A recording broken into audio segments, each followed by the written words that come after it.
এটা মাথায় রাখতে হবে আপনাকে। শেখ হাসিনা কোনো ব্যক্তি না, কিন্তু এটা হচ্ছে ফেসিজমের সিম্বল। এই সিম্বলটা হচ্ছে আপনার টুটি চেপে ধরার সিম্বল, সেন্সরশিপের সিম্বল।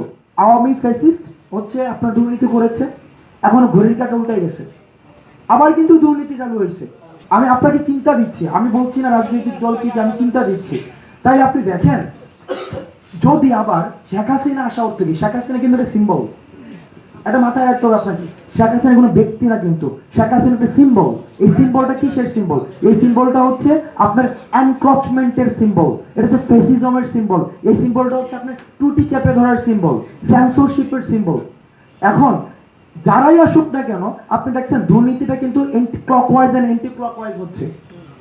এতদিন একটা পার্টি আওয়ামী ফেসিস্ট হচ্ছে আপনার দুর্নীতি করেছে, এখন ঘড়ির কাঁটা উল্টাই গেছে, আবার কিন্তু দুর্নীতি চালু হয়েছে, স্ট্যান্ডারবাজি চালু হয়েছে।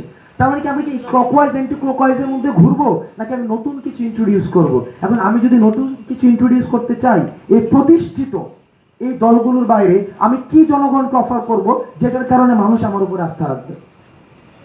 আপনি জাস্ট আমরা বললাম আওয়ামী লীগকে নিষিদ্ধ করেন, জামাতকে নিষিদ্ধ করেন, বিএনপিকে নিষিদ্ধ করেন, বাম নিষিদ্ধ করেন, ডান নিষিদ্ধ করেন, ওকে ফাইন। তাহলে আমি আর কি অফার করতেছি জনগণকে? আমার আদর্শটা কি, যেটা দিয়ে আমাদের মধ্যে যে বিভাজনের রাজনীতি ছিল, যে দাড়ি টুপি মানি হচ্ছে কম জানবে, মোল্লা মৌলবি দাওয়াত খাবে, মিলাদ পড়াবে, আইডিয়াটা এমন না? ব্যাপারটা এমন কিনা?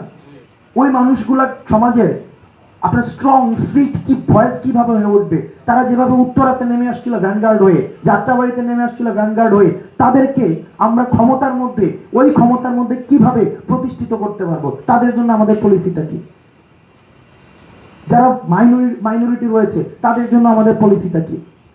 আমরা যারা ছাত্র নাগরিক রয়েছে, এই আমাদের জন্য পলিসিটা কি? আমরা কি অফার করব জনগণকে, যেটার মধ্য দিয়ে মানুষ আমাদেরকে আস্থা রাখবে? কেন কেন এটা আস্থা রাখবে? অর্থাৎ আমরা কিভাবে সার্বজনীন করতে পারবো, সবাইকে আমার মধ্যে নিয়ে আসতে পারবো, কি অফার করতে পারবো জনগণকে? এই আদর্শটাকে আমাকে নিশ্চিত করতে হবে, এটা চিন্তা করতে হবে আমাদেরকে আগে।